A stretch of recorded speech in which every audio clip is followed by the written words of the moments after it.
KPSC ಅಂದರೆ ಭ್ರಷ್ಟಾಚಾರಗಳ ಕೂಪ ಎಂಬ ಅಪಖ್ಯಾತಿ ಇದೆ. ಇದರಲ್ಲಿ ಬೆಳಕಿಗೆ ಬಂದಂತಹ ಹಲವಾರು ಪ್ರಕರಣಗಳು ಕೂಡ ಇದರಲ್ಲಿ ಬೆಳಕಿಗೆ ಬಂದಿದ್ದಾವೆ. ಈ ಬಗ್ಗೆ ಆಡಳಿತ ಪ್ರತಿಪಕ್ಷಗಳ ಸಂಘರ್ಷಗಳು ಕೂಡ ನಡೆದಿದ್ದಾವೆ. ರಾಜಕೀಯ ಕೆಸರೆರಚಾಟಗಳು ಕೂಡ ನಡೀತಾ ಇದೆ, ಇನ್ನೂ ಕೂಡ ನಡೆಯುತ್ತಲೇ ಇದೆ. ಹಾಗಾಗಿದ್ರೆ ಕೆಪಿಎಸ್ಸಿಯಲ್ಲಿ ನಡೆದೇ ಹೋಯ್ತಾ ದೊಡ್ಡ ಹಗರಣ. ಈಗ ಈ ಬಗ್ಗೆ ಯಾವ ಚಾನಲ್ಗೂ ಸಿಗದ ಎಕ್ಸ್ಕ್ಲೂಸಿವ್ ಸಂದರ್ಶನ ಫ್ರೀಡಮ್ ಟಿವಿಗೆ ಸಿಕ್ಕಿದೆ.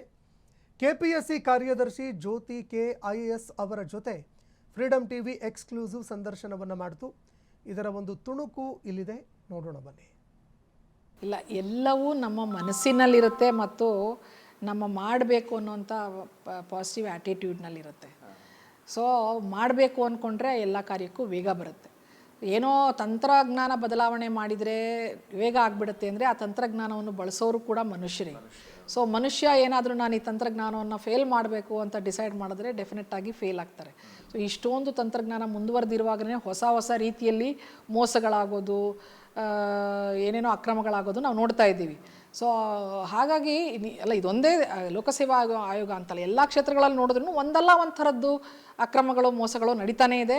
ಸಾರ್ವಜನಿಕರು ಅದಕ್ಕೆ ಮೋಸ ಹೋಗಿ ಅದರಿಂದ ದೊಡ್ಡ ತೊಂದರೆನೂ ಅನುಭವಿಸ್ತಾ ಇದ್ದಾರೆ. ಬಟ್ ವೇಗ ಪಡ್ಕೊಳ್ಬೇಕು ಅಂತಂದರೆ ನಾವು ಇವಾಗ ಆಗಲೇ ಸರ್ಕಾರ ಒಳ್ಳೊಳ್ಳೆ ನಿಯಮಗಳನ್ನು ಮಾಡಿಟ್ಟಿದೆ. ಆ ನಿಯಮಗಳನ್ನು ಚಾಚು ತಪ್ಪದೆ ಪಾಲಿಸಬೇಕು.